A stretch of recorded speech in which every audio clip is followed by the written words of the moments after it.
ആത്മവിശ്വാസത്തോടെ എൻഗ്ലക്സ് R N പാസ്സാകുവാൻ ഒരേ ഒരു വാക്ക് apple R N classes. Wonderla 25 വർഷം തികച്ചിരിക്കുന്നു.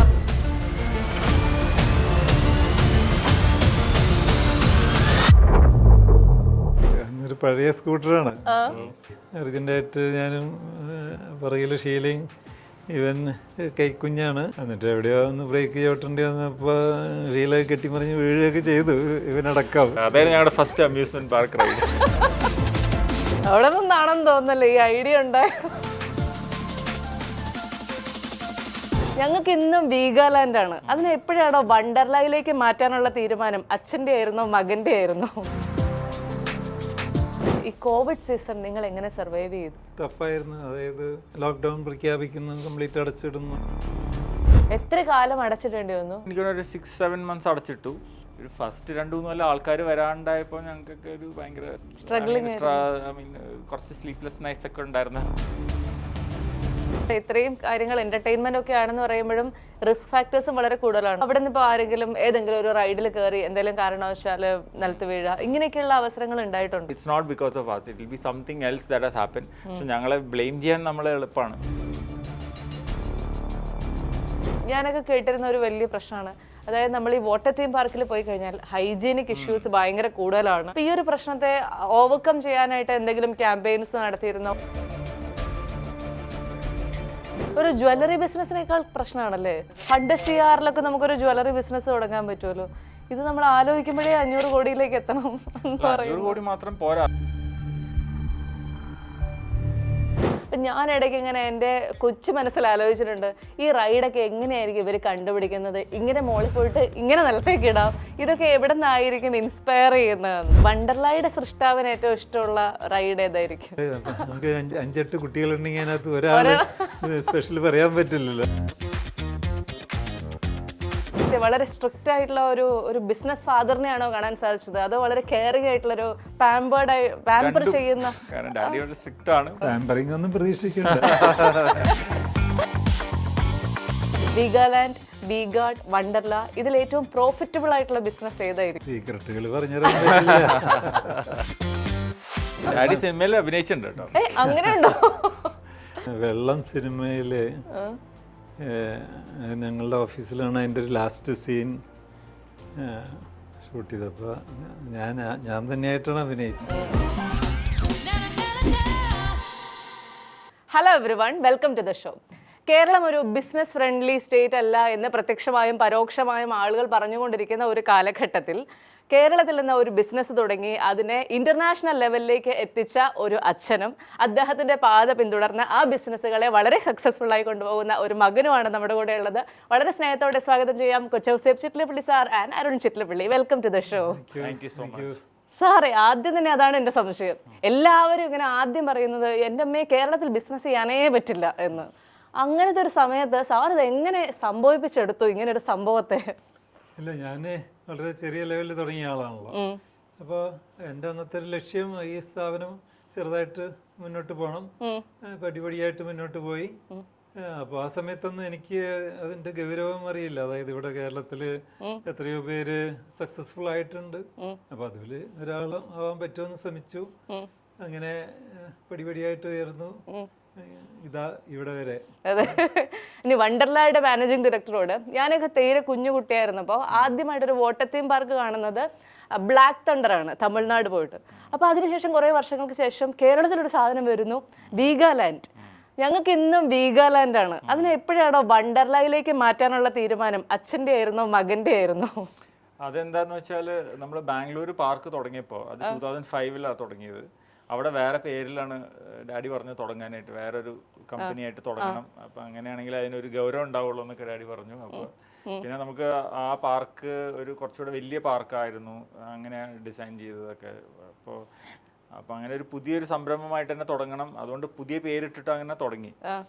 പിന്നെ അത് കുറച്ച് നാൾ കഴിഞ്ഞപ്പോൾ അതും സക്സസ്ഫുള്ളായി, വീഗാലാൻഡും വലുതായിക്കൊണ്ടിരുന്നു. അപ്പോൾ 2 കമ്പനിയായിട്ട് അതിങ്ങനെ നടത്താൻ ഒരു ബുദ്ധിമുട്ട്. അപ്പോൾ പിന്നെ വിചാരിച്ച് രണ്ടും കൂടെ ഒരു കമ്പനി ആക്കണം. അപ്പോൾ 2010 തോന്നുന്നു ഞങ്ങൾ അത് രണ്ടും കൂടെ ഒരു കമ്പനിയാക്കി. പക്ഷെ ഞങ്ങളെ പോലുള്ള ആൾക്കാർ ഇപ്പോഴും വീഗാലാൻഡ് എന്ന് പറയുമ്പോൾ ചേട്ടാ ഇവരെന്താ നന്നാവാത്ത എന്ന് ചിന്തിക്കാറുണ്ടോ? ഇല്ല, അത് കുഴപ്പമില്ല. അത് it's fine because I think people have ആ മെമ്മറി. അതായത് അവിടെ പോയി നിങ്ങൾ അവിടെ എൻജോയ് ചെയ്തതിന്റെ മെമ്മറി. ഈ വീഗാലാൻഡ് ആയാലും വണ്ടർല ആയാലും I mean it's for us. ഞങ്ങൾക്ക് ഇപ്പോൾ ഒരേ ഇതായിട്ടാണ് ഞങ്ങൾ കാണുന്നത്. ഇവിടെ ഇപ്പോഴും കുറെ പേര് വീഗാലാൻഡ് എന്ന് പറയുന്നവരുണ്ട് ഞങ്ങളുടെ സ്റ്റാഫിൽ തന്നെ. പക്ഷേ ഐ മീൻ വണ്ടർലയും അവിടെ അതേസമയം ബാംഗ്ലൂരും ബാക്കിയുള്ള പാർക്കുകളെല്ലാം വണ്ടർല ആയിട്ട് തന്നെയാണ് തുടങ്ങിയത്. അപ്പോൾ അവിടെയൊക്കെ നോക്കുമ്പോൾ അവിടെ എല്ലാവരും വണ്ടർല വണ്ടർല എന്നങ്ങനെ പറഞ്ഞുകൊണ്ടിരിക്കും. അപ്പോൾ ഞാൻ രണ്ടും കേട്ടിട്ടുള്ള ആളാണ്. അതുകൊണ്ട് എനിക്ക് രണ്ടും ഓക്കെയാണ്. രണ്ടും ഓക്കെയാണ്. ഈ സാധാരണ നമ്മൾ പറയും ഈ വലിയ വലിയ ബിസിനസ്സുകാർ അവരുടെ മക്കളെയൊക്കെ ഇങ്ങനെ വേറെ എന്തെങ്കിലും ജോലിക്ക്, ഒരു പേരില്ലാത്ത ജോലികൾക്ക് വിടും. ഹോട്ടൽ മാനേജ്മെന്റ് പഠിക്കാൻ പോവുക, അല്ലെങ്കിൽ ഹോട്ടലിൽ പോയി വർക്ക് ചെയ്യുക. സാറ് മക്കളെ അങ്ങനെ എന്തെങ്കിലുമൊക്കെ ട്രെയിൻ ചെയ്തിട്ടുണ്ടോ? അങ്ങനെ ട്രെയിൻ ചെയ്തിട്ടില്ലെങ്കിലും ഇവർക്ക് 12th കഴിഞ്ഞതിന് ശേഷം ഇവർ ബാംഗ്ലൂർ പോകുന്നു, അവിടെ പഠിക്കുന്നു. അത് കഴിഞ്ഞ് ഗ്രാജുവേറ്റ് ചെയ്യുന്നു. അരുൺ എഞ്ചിനീയറിംഗ് ആയിരുന്നു. അത് കഴിഞ്ഞ് പോസ്റ്റ് ഗ്രാജുവേഷനിൽ ഓസ്ട്രേലിയയിൽ പോകുന്നു. അപ്പോൾ ലോകപരിചയം കിട്ടട്ടെ, അതായത് കൊച്ചിയിൽ നിന്ന് മാറി കേരളം വിട്ടുപോട്ടെ, അത് കഴിഞ്ഞ് കുറച്ച് കഴിഞ്ഞപ്പോൾ ഇന്ത്യ വിട്ടുപോട്ടെ എന്നുള്ളൊരാഗ്രഹം ഉണ്ടായിരുന്നു. അത് സാധിച്ചു. അങ്ങനെ അവർ പോസ്റ്റ് ഗ്രാജുവേഷൻ കഴിഞ്ഞിട്ടാണ് തിരിച്ച് നമ്മുടെ ബിസിനസ്സിൽ ജോയിൻ ചെയ്യുന്നത്.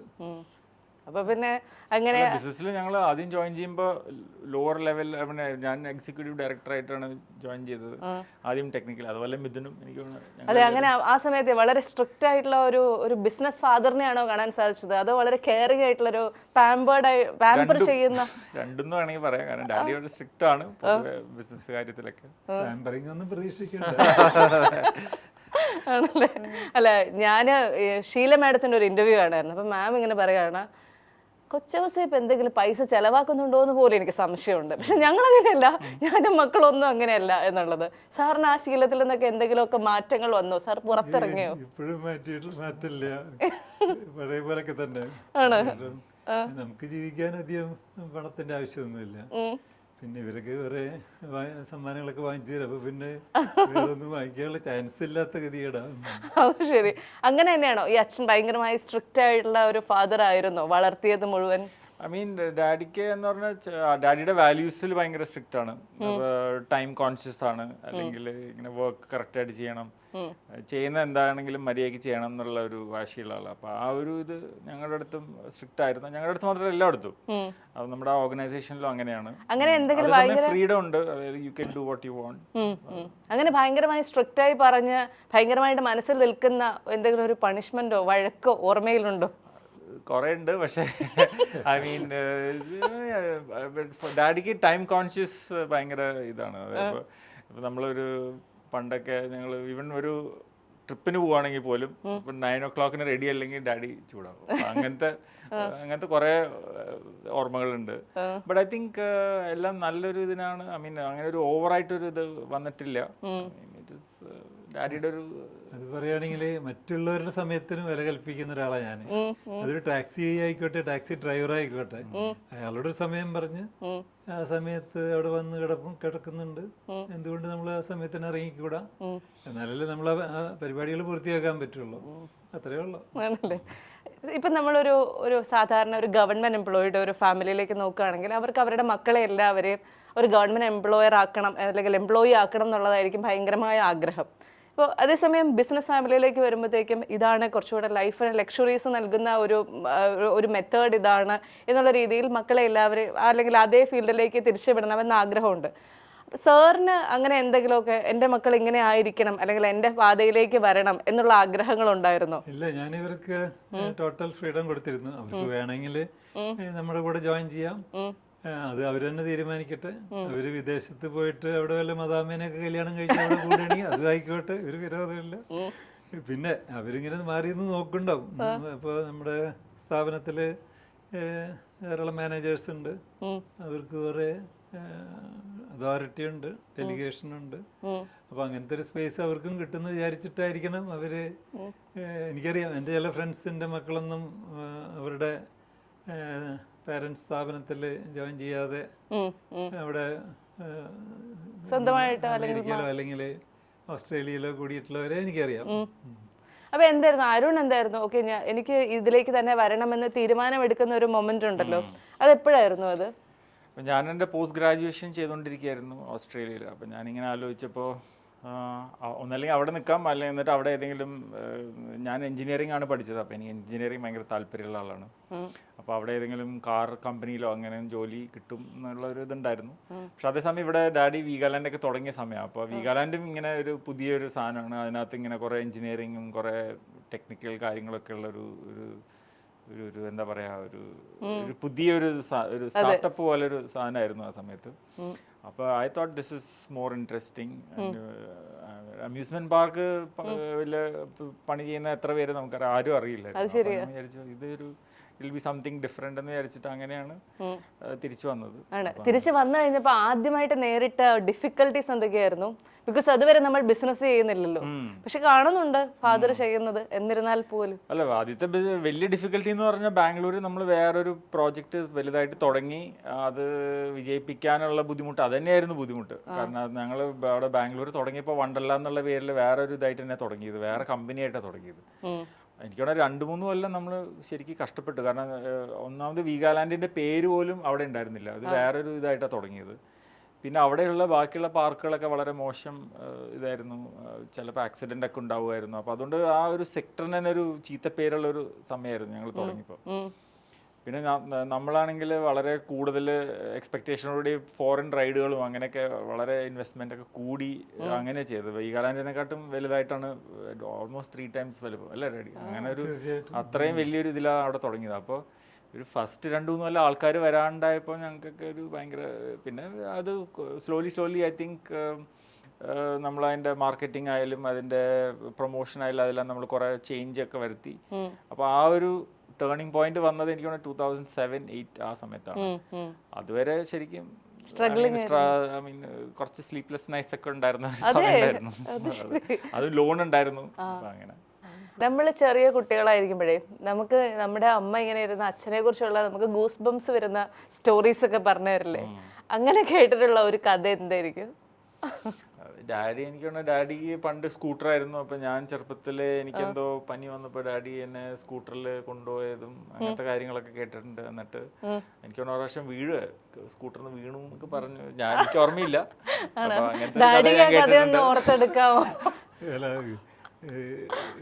അന്നൊരു പഴയ സ്കൂട്ടറാണ്. ഇതേമാതിരി പെട്ടെന്ന് പനിയൊക്കെ ലാംബി.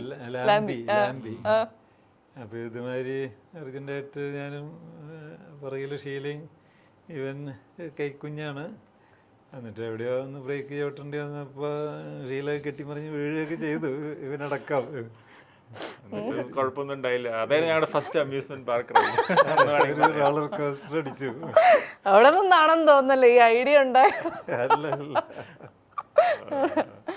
സാർ, ഈ പല പല ബിസിനസ്സുകൾ, നമുക്ക് ഒരു ബിസിനസ്സുമായിട്ട് ഒരു ബന്ധമില്ലാത്ത മറ്റൊരു ബിസിനസ്, ഇങ്ങനെ ഒരു ഐഡിയ എവിടെയായിരുന്നു? അതായത് വീഗാർഡ് ആയിട്ട് ഒരു ബന്ധമില്ല, വണ്ടർലായിട്ട് ഒരു ബന്ധമില്ലാത്തതാണ് വി സ്റ്റാർ. ഇങ്ങനെ പല പല ബിസിനസ്സുകൾ വീട്ടിൽ. അപ്പോൾ ഇതെങ്ങനെയായിരുന്നു ഇങ്ങനെയുള്ള ഒരു ഇത്രയും ഡൈവേഴ്സിറ്റി? നേരത്തെ പറഞ്ഞ പോലെ വീഗാർഡ് തുടങ്ങിയിട്ട് ഏകദേശം 20 വർഷത്തിന് ശേഷമാണ് ഇങ്ങനൊരു ആലോചന തന്നെ തുടങ്ങുന്നത്. ആ സമയത്ത് ഇവർ സ്കൂളിൽ പഠിക്കുകയായിരുന്നു കുട്ടികൾ.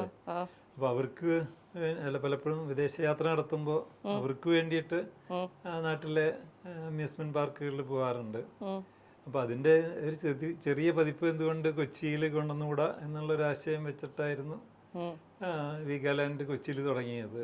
അത് 2000-ലാണ് ഇനോഗ്രേറ്റ് ചെയ്യുന്നത്, 2000-ലാണ്. അപ്പോഴേക്കും ഞാൻ നേരത്തെ പറഞ്ഞ മാതിരി വീഗാർഡ് തുടങ്ങിയിട്ട് 22 വർഷവും കഴിഞ്ഞിട്ടുണ്ടായിരുന്നു. അപ്പോൾ എന്തുകൊണ്ട് അങ്ങനെ ചെറിയൊരു സ്ഥാപനം തുടങ്ങിക്കൂടാ എന്നുള്ളൊരു ഐഡിയയിലായിരുന്നു അത് തുടങ്ങാൻ കാര്യം. പക്ഷെ അത് വിചാരിച്ചേക്കാളും വളരെ, നേരത്തെ പറഞ്ഞല്ലേ ബാംഗ്ലൂർ കുറച്ച് സ്ട്രഗിൾ ചെയ്തെന്ന് പറഞ്ഞാൽ അത്ര സ്ട്രഗിൾ ഉണ്ടായില്ല കൊച്ചിയിൽ. കാരണം പെട്ടെന്ന് അത് ടേക്ക് ഓഫ് ചെയ്തു. കാരണം ഇവിടെ ധാരാളം NRIs ഉണ്ട്, ധാരാളം പേർക്ക് ഡിസ്പോസിബിൾ മണി ഉണ്ടെന്ന് തോന്നുന്നു. അല്ലെങ്കിലും കേരളം ഒരു നല്ലൊരു കൺസ്യൂമർ സ്റ്റേറ്റ് ആണല്ലോ. അപ്പോൾ അതിൻ്റെ സക്സസ് ഒക്കെ ആലോചിച്ചിട്ടാണ് പിന്നെ വണ്ടർല ബാംഗ്ലൂർ തുടങ്ങാൻ കാരണം. എന്തുകൊണ്ട് വണ്ടർല അല്ലെങ്കിൽ അമ്യൂസ്മെന്റ് പാർക്ക് എന്ന് പറഞ്ഞാൽ നേരത്തെ പറഞ്ഞ മാതിരി നമ്മുടെ നാട്ടിൽ അങ്ങനത്തെ ഒരു ഫെസിലിറ്റി ഇല്ലല്ലോ. നേരത്തെ പറഞ്ഞല്ലോ ബ്ലാക്ക് തണ്ടർ ഉണ്ട് തമിഴ്നാട്ടില്, ബോംബെയിൽ വേറെ SL വേൾഡ് ഉണ്ട്. പക്ഷെ കൊച്ചിയിൽ അല്ലെങ്കിൽ കേരളത്തിൽ പേരെടുത്തതൊന്നും ഉണ്ടായിരുന്നില്ല. അപ്പോഴും ഒരു വലിയ കാര്യം ചോദിക്കട്ടെ, ഈ കോവിഡ് സീസൺ നിങ്ങൾ എങ്ങനെ സർവൈവ് ചെയ്തു?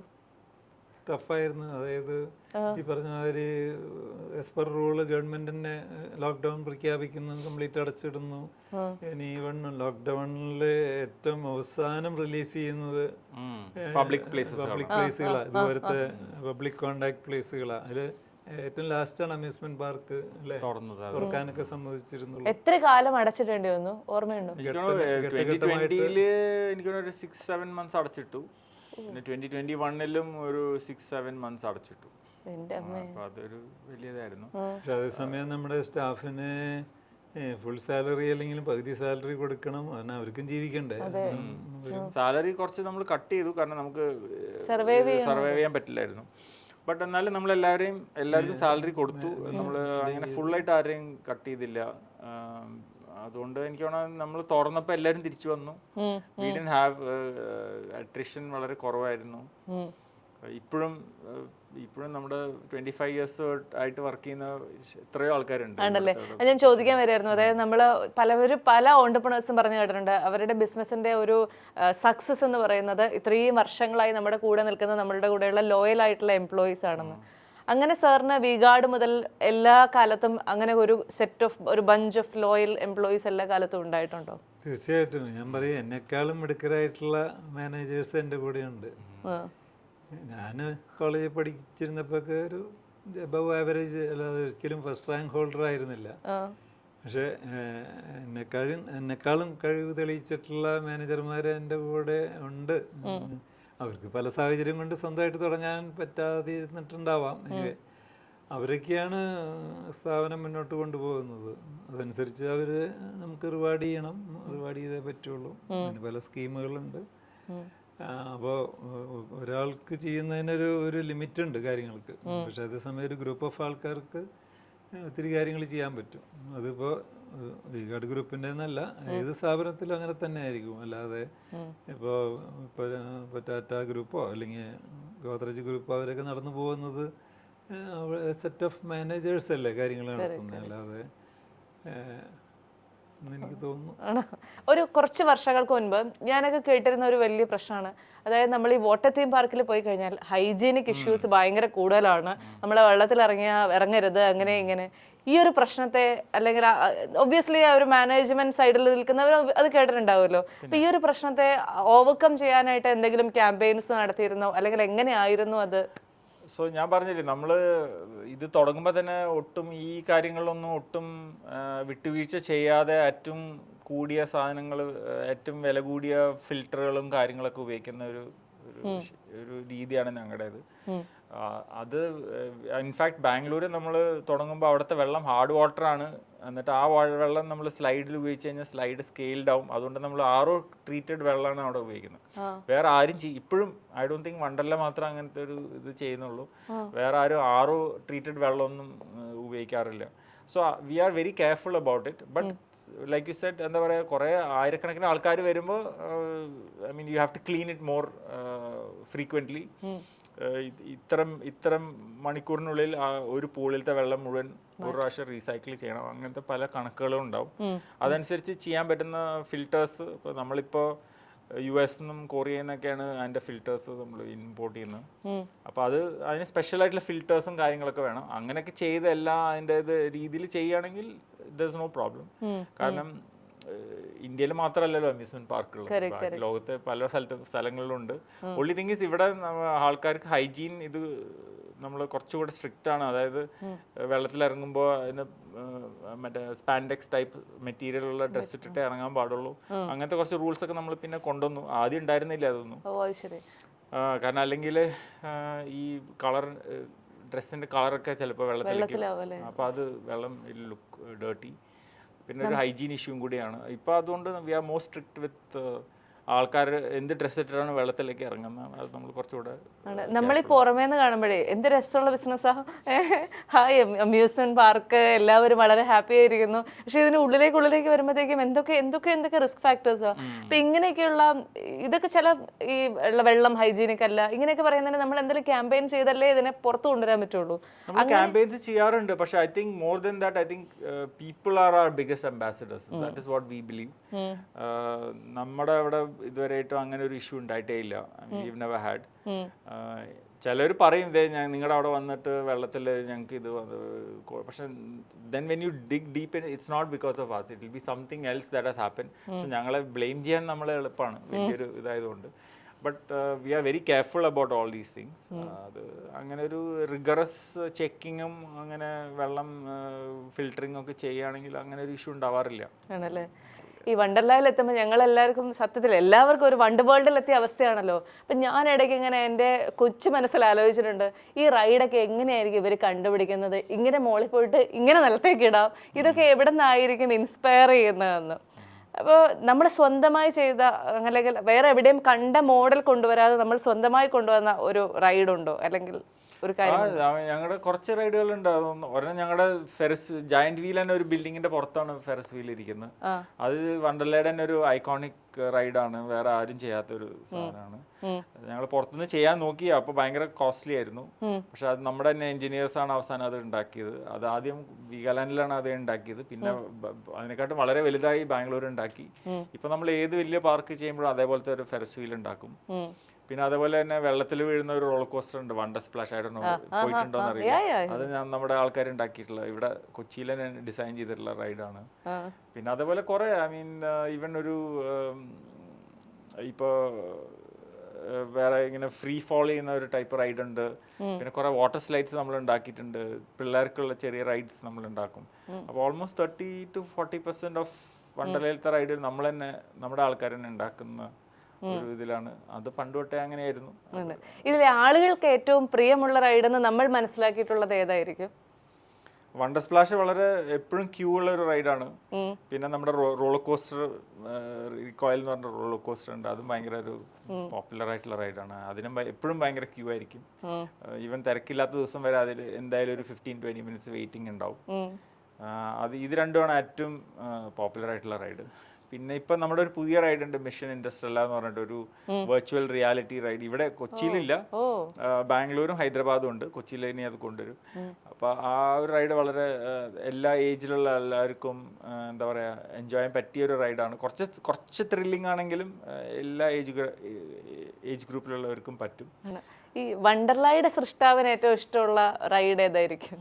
അല്ല, നമ്മള് ഒരെണ്ണം മാത്രം, നമുക്ക് 5-8 കുട്ടികളുണ്ടെങ്കിൽ അതിനകത്ത് ഒരാൾ സ്പെഷ്യൽ പറയാൻ പറ്റില്ലല്ലോ. അതുപോലെ എല്ലാം അതിൻ്റെതായ ത്രില്ലുണ്ട്. ഇപ്പൊ ഫോർ എക്സാമ്പിൾ നേരത്തെ അരുൺ പറഞ്ഞ പോലെ റോളർ കോസ്റ്ററൊക്കെ ഇമ്പോർട്ട് ചെയ്തതാണ്. അപ്പോൾ ഇമ്പോർട്ട് ചെയ്യുന്നതിന് പ്രത്യേകിച്ച് നല്ല എമൗണ്ട് വരുന്നുണ്ട്.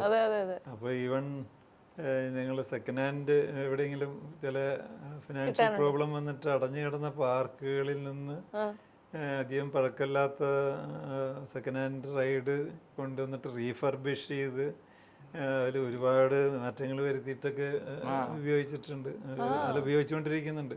അപ്പം അങ്ങനെ ഒരു നല്ലൊരു എഞ്ചിനീയറിംഗ് വിങ് ഉണ്ട് നമ്മുടെ അടുത്ത്, അവരാണ് അതൊക്കെ മാനേജ് ചെയ്യുന്നത്. അപ്പോൾ അതൊക്കെ എപ്പോഴും പുതുമ നൽകുന്ന കാര്യങ്ങളാണ്. ഈ എഞ്ചിനീയറിംഗ് പഠിച്ചത് ഇതിനെ സഹായിച്ചിട്ടുണ്ടോ? ഓ, ഡെഫിനറ്റ്ലി ഉണ്ടോ? കാരണം നമ്മളൊക്കെ എപ്പോഴും പറയില്ലേ, ഈ പഠിക്കുന്നതായിട്ട് ഒരു ബന്ധമില്ലാത്ത കാര്യങ്ങളാണ് നമ്മളെ ജീവിതത്തിലേക്ക് കൊണ്ടുവരാറ്. എന്റെ ലൈഫിൽ അങ്ങനെയല്ല, പഠിച്ച കാര്യങ്ങൾ തന്നെ കുറെയൊക്കെ ചെയ്യാൻ പറ്റി എന്നുള്ള ഒരു സാറ്റിസ്ഫാക്ഷൻ ഉണ്ട്. കാരണം അത് എനിക്ക് വേണം നമ്മുടെ my dad is also an engineering ഇഷ്ടമുള്ള ഒരാളാണ്. അപ്പൊ വീട്ടിലും എന്തെങ്കിലുമൊക്കെ ഉണ്ടെങ്കിൽ ഡാഡി തന്നെ റിപ്പയർ ചെയ്യലും ഒക്കെ ചെയ്യുന്നു പണ്ട് തൊട്ട്. അപ്പൊ ഞാനും അതൊക്കെ കണ്ട് പഠിച്ചിട്ടുള്ള ഒരാളാണ് ഞാനും. അപ്പൊ അങ്ങനത്തെ ഒരു ബിസിനസ് അല്ലെങ്കിൽ ഒരു ടെക്നോളജി ഇഷ്ടമുള്ള ഒരു മെന്റാലിറ്റിയാണ് എനിക്കൊക്കെ ഉള്ളത്. അതുകൊണ്ട് തന്നെ I think that's why I am enjoying this. ഈ വണ്ടർല ശരി, ഇപ്പോഴാണ് ഞാനും ഈ ഒരു തോട്ടിലേക്കൊക്കെ, കാരണം ഈ അമ്യൂസ്മെന്റ് പാർക്ക് എന്ന് പറയുന്നത് എപ്പോഴും നമ്മളിങ്ങനെ റെനോവേറ്റ് ചെയ്തുകൊണ്ടിരിക്കണം, പുതിയ പുതിയ കാര്യങ്ങൾ കൊണ്ടുവന്നുകൊണ്ടിരിക്കണം, ഇന്നോവേഷൻസ് നടത്തണം. ഇതൊക്കെ എവിടെയെങ്കിലും ഭയങ്കര സ്ട്രെസ് ആവുന്നുണ്ടോ? നമ്മുടെ പേഴ്സണൽ ലൈഫിനെ എഫക്റ്റ് ചെയ്യുന്നുണ്ടോ? ഇല്ല എന്ന് വേണമെങ്കിൽ പറയാം. കാരണം എനിക്കതൊരു ത്രില്ലായിട്ടാണ് തോന്നുന്നത്. ഇത് ഇൻഡസ്ട്രി തന്നെ ഒരു വളരെ ത്രില്ലിങ് ഒരു ഇൻഡസ്ട്രിയാണ്. പിന്നെ എല്ലാ മാസവും അല്ലെങ്കിൽ എല്ലാ കൊല്ലങ്ങളിലും പുതിയ പുതിയ സാധനങ്ങൾ വരുന്ന ഒരു സ്ഥലമാണ്. ഇപ്പം അമേരിക്കയിലും യൂറോപ്പിലൊക്കെ പുതിയ പുതിയ ടെക്നോളജീസ്, അല്ലെങ്കിൽ ഇന്ത്യയിൽ തന്നെ നമ്മൾ പുതിയ കുറേ സാധനങ്ങൾ ഇങ്ങനെ കൊണ്ടുവരും. അപ്പോൾ അതൊരു എന്താ പറയുക, ഒരു കോൺസ്റ്റൻ്റ്ലി ചാലഞ്ചിങ് ആണെങ്കിൽ പോലും അതൊരു എക്സൈറ്റിംഗ് ഇതും കൂടെയാണ്. പിന്നെ നമ്മളെ ഒരു പുതിയ സാധനം ചെയ്ത് അത് ആൾക്കാർ എൻജോയ് ചെയ്യുമ്പോൾ അതുകൊണ്ട് അവർ എൻജോയ് ചെയ്യുന്ന കാണുമ്പോൾ നമുക്കത് ഒരു ദാറ്റ് ഈസ് ഈവൻ മോർ എന്താ പറയുക ഫുൾഫില്ലിംഗ് ആയിട്ടുള്ള ഒരു കാര്യമായിട്ടാണ് തോന്നുന്നത്. അതുകൊണ്ട് അതൊരു സ്ട്രെസ്ഫുൾ ആയിട്ട് തോന്നാറില്ല. പിന്നെ only the stressful part is ഈ പറഞ്ഞ പോലെ ഇത് ഭയങ്കര ക്യാപിറ്റൽ ഇൻറ്റൻസീവ് ആണ്. അതായത് കുറേ നമുക്ക് ഒരു റവന്യൂ എന്ത് വരുന്നതിന് മുമ്പ് നമ്മൾ ഇൻവെസ്റ്റ് ചെയ്യണം. അങ്ങനത്തെ ഒരു ബിസിനസ്സാണ്. അപ്പോൾ അതൊരു എന്താ പറയുക, അതൊരു ഇപ്പം അത് കുറേ കൊല്ലം ചെയ്ത് അതിങ്ങനെ ഒരു ശീലമായി. But still I mean still we try to change everything. എന്തുകൊണ്ടാണ് നമ്മളിത് ഒരു പുതിയൊരു സാധനം ചെയ്യുമ്പോൾ അത് ആൾക്കാർക്ക് എൻജോയ്മെൻറ്റ് ഉണ്ടാവുമോ, അവർക്ക് ഇഷ്ടമാവുമോ എന്നുള്ളൊരു ഇത് നോക്കിയിട്ട് വേണം ചെയ്യാനായിട്ട്. അപ്പോൾ അതൊരു ചാലഞ്ചിങ് ആണ്. ബട്ട് അങ്ങനെ സ്ട്രെസ്ഫുൾ എന്ന് പറയാൻ ഇല്ല ഇപ്പോൾ. നമ്മളിങ്ങനെ വളരെ സക്സസ്ഫുൾ ആയിട്ട് നിൽക്കുമ്പോൾ നമ്മളുടെ അടുത്തേക്ക് വരാൻ സാധ്യതയുള്ള ആൾക്കാരെന്ന് പറയുന്നത് ഒരു സിനിമ പ്രൊഡ്യൂസ് ചെയ്യണ്ടേ സാർ എന്ന് പറഞ്ഞിട്ടുള്ളതായിരിക്കും. നിങ്ങൾക്ക് രണ്ടുപേർക്കും അങ്ങനെയുള്ള ഒരുപാട് ഓഫറുകൾ എത്തിയിട്ടുണ്ടാകില്ലേ? ഇല്ല ഇല്ലേ? ഡാഡി സിനിമയിൽ അഭിനയിച്ചിട്ടുണ്ട് കേട്ടോ. അങ്ങനെയുണ്ടോ? അതെന്താ? അതൊരു ഗസ്റ്റ് റോളായിരുന്നു അത്. ഞങ്ങളുടെ ഓഫീസിൽ വെച്ച് ഷൂട്ടിംഗ് നടന്നത്. അത് വെള്ളം സിനിമയിലെ ഞങ്ങളുടെ ഓഫീസിലാണ് അതിൻ്റെ ഒരു ലാസ്റ്റ് സീൻ ഷൂട്ട് ചെയ്തത്. അപ്പോൾ ഞാൻ തന്നെയായിട്ടാണ് അഭിനയിച്ചത്. അരുണുണ്ടോ അങ്ങനെ ഒരു സിനിമ പ്രൊഡക്ഷനോ സിനിമ അഭിനയമെന്നോ എന്തെങ്കിലും ആഗ്രഹങ്ങൾ മനസ്സിൽ? ഇല്ല, എനിക്ക് അങ്ങനെയില്ല. നമ്മൾ കുറേ സിനിമ ഇപ്പം നമ്മുടെ ഒരു ഇതിൽ നമ്മൾ കുറേ വീഡിയോസും വൈറൽ വീഡിയോസൊക്കെ ഉണ്ടാക്കണം. അതാണ് ഞങ്ങളുടെ ഒരു വണ്ടർലയിൽ ഇപ്പോൾ നോക്കുകയാണെങ്കിൽ നമ്മുടെ പേജിൽ കുറേ വീഡിയോസൊക്കെ ഉണ്ട്. അപ്പോൾ I like that part of it, അത് ക്രിയേറ്റിംഗ് ന്യൂ വീഡിയോസ്. പിന്നെ ഞങ്ങളുടെ അവിടെ പാർക്കിൽ വരുന്ന ഗസ്റ്റ് തന്നെ കുറേ വൈറൽ വീഡിയോസൊക്കെ ഉണ്ടാക്കും. കുറേ മില്യൺസ് ഓഫ് വ്യൂസ് ഒക്കെ വരുന്നുണ്ട്. അപ്പോൾ അതൊരു എന്താ പറയുക, അത് ഇറ്റ്സ് ഫാസിനേറ്റിംഗ് ടു മീ. പക്ഷെ ഒരു സിനിമ ഒരു ട്രഡീഷണൽ രീതിയിലൊരു സിനിമ പിടിക്കലും അത് എനിക്ക് ഒരു ഇതായിട്ട് തോന്നിയില്ല. അഭിനയം I don't know, never tried, maybe later on. എനിക്ക് വളരെ വ്യക്തിപരമായ ഒരു ക്യൂരിയോസിറ്റി കൊണ്ട് ചോദിക്കുന്ന ഒരു ചോദ്യമായിട്ട് കൺസിഡർ ചെയ്യണേ ഇതിനെ. വീഗാലാൻഡ്, വീഗാർഡ്, വണ്ടർല, ഇതിൽ ഏറ്റവും പ്രോഫിറ്റബിൾ ആയിട്ടുള്ള ബിസിനസ് ഏതായിരിക്കും? സീക്രട്ടുകൾ പറഞ്ഞു പ്രൊപ്പോർഷണൽ പ്രോഫിറ്റ് എല്ലാത്തിനും അതിൻ്റെതായ വ്യത്യാസങ്ങളുണ്ട്. ഫോർ എക്സാമ്പിൾ വീഗാർഡ് അതൊരു മാനുഫാക്ചറിങ് ആക്ടിവിറ്റിയാണ്. അപ്പോൾ അത് ലാർജ് സ്കെയിൽ മാനുഫാക്ചറിങ്ങും അപ്പോൾ ഡിഫറെൻറ്റ് പ്രോഡക്ട്സും. അപ്പോൾ അതിൻ്റെ ടേൺ ഓവർ വളരെ ഹൈ ആയിരിക്കും. ഫോർ എക്സാമ്പിൾ അതിൻ്റെ ടേൺ ഓവർ ഇപ്പോൾ എനിക്ക് തോന്നുന്നത് 5,000 crores മറ്റാണ്. പക്ഷേ അതിൻ്റെ പ്രോഫിറ്റ് റേഷ്യോ കമ്പാരിറ്റീവ്ലി കുറവായിരിക്കും, തിൻ മാർജിൻ ആയിരിക്കും. പക്ഷേ എന്നാലും 5,000-ൽ 10% കിട്ടിയാലും മോശമൊന്നുമില്ല. ഇവിടെ വണ്ടർല നേരെ മറിച്ചാണ്. അതായത് ഇവിടെ സർവീസ് ഇൻഡസ്ട്രിയാണ് അത്. അപ്പോൾ അതിൽ മാർജിൻസ് ബെറ്റർ ആയിരിക്കും, പക്ഷേ വോളിയം കുറവായിരിക്കും. അങ്ങനെ ഓരോന്നിനും അതിൻ്റെതായ ചലഞ്ചസ് ഉണ്ടെന്ന് എനിക്ക് തോന്നുന്നത്. ഈ ഒരു മകന്റെ പെർസ്പെക്റ്റീവിൽ ഇതിൽ ഏതായിരിക്കും? അച്ഛൻ ഇത്ര ഡിപ്ലോമാറ്റിക് ആയിട്ട് ആൻസർ പറഞ്ഞപ്പോൾ ഐ തിങ്ക് ഡാഡി പറഞ്ഞതാണ് ശരി. കാരണം മാനുഫാക്ചറിങ് ആകുമ്പോൾ അത് you can build and if your product has demand you can sell as many as possible. വേറെ നമ്മളൊരു വീഗാലാൻഡ് പോലത്തെ ഒരു സ്ഥലം അല്ലെങ്കിൽ വണ്ടർല പോലത്തെ ഒരു സ്ഥലം ഉണ്ടാക്കുമ്പോൾ അതിനൊരു ഫിക്സ്ഡ് നമ്പർ ആൾക്കാരെ അതിനകത്ത് കൊള്ളിക്കാൻ പറ്റുള്ളൂ. ഒരു ദിവസം ഒരു പാർക്കിൽ ഒരു 7,000-8,000 ആൾക്കാരെ എങ്ങനെ വന്നാലും പറ്റുള്ളൂ. അപ്പോൾ പിന്നെ you have to charge more for the ticket. അതാണ് that is the other way of getting more revenue. എന്നാലും അതിനൊരു ലിമിറ്റ് ഉണ്ട്. ഒരു ദിവസം ഇത്രയൊക്കെ വിൽക്കാൻ പറ്റുള്ളൂ, ഇത്ര ടിക്കറ്റേ വിൽക്കാൻ പറ്റുള്ളൂ. ഇപ്പം നമ്മൾ ഒരു സിനിമയാണെങ്കിൽ അങ്ങനെയാണല്ലോ, നമ്മളൊരു ദിവസം ഒരു ഷോയിന് ഇത്ര ടിക്കറ്റ് ഉണ്ടാവുള്ളൂ. അതേപോലെ തന്നെയാണ് നമ്മുടെയും. അപ്പോൾ ആ ഒരു ഇതുണ്ട്. But at the same time ഈ പറഞ്ഞ പോലെ Wonderla is a high capex, it's also കുറച്ചുകൂടെ റിസ്ക് കൂടിയ ഒരു ബിസിനസ്സാണ്. അപ്പോൾ അതനുസരിച്ച് റിട്ടേണും it's more profitable because of that. Because അതൊരു റിസ്കി ബിസിനസ് ആയതുകൊണ്ടും it's not an easy business എന്നുള്ളൊരു ഇത് ലോകത്തിൽ തന്നെ അങ്ങനെ അധികം വലിയ കമ്പനീസ് ഉണ്ടാവില്ല ഇതിന്. ഒരു അഡ്വാൻറ്റേജ് ഉള്ളത് എൻട്രി ബാരിയർ ഭയങ്കര ഹൈ ആണ്. ഹൈ ആണ്. അത് കാരണം പെട്ടെന്ന് ആർക്കും കയറി തുടങ്ങാൻ അത് പറ്റാത്ത correct ആണ്. വിഷയമാണ്. നമുക്ക് തന്നെ ഒരു ജ്വല്ലറി ബിസിനസിനേക്കാൾ പ്രശ്നമാണല്ലേ ഒരു ജ്വല്ലറി ബിസിനസ് ഇതിനെക്കാട്ടും 100 CR നമുക്കൊരു ജ്വല്ലറി ബിസിനസ് തുടങ്ങാൻ പറ്റുമല്ലോ. ഇത് നമ്മൾ ആലോചിക്കുമ്പോഴേ 500 കോടിയിലേക്ക് എത്തണം എന്ന് പറയും. 500 കോടി മാത്രം പോരാ, അതിന് സ്ഥലം വേണം, അതിന് ടെക്നോളജി അറിയണം, അത് മെയിൻറ്റെയിൻ ചെയ്യാൻ അറിയണം, അതിൽ കുറെ ആൾക്കാർ, ഐ മീൻ അത് കുറെ സാധനങ്ങളുണ്ട്. It's like running A small city.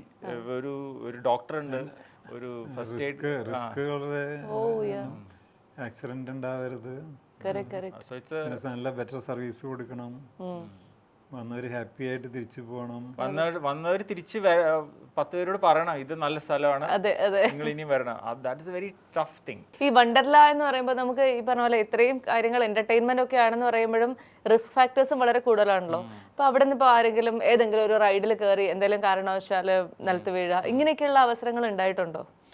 അങ്ങനെ ഉണ്ടായിട്ടില്ല.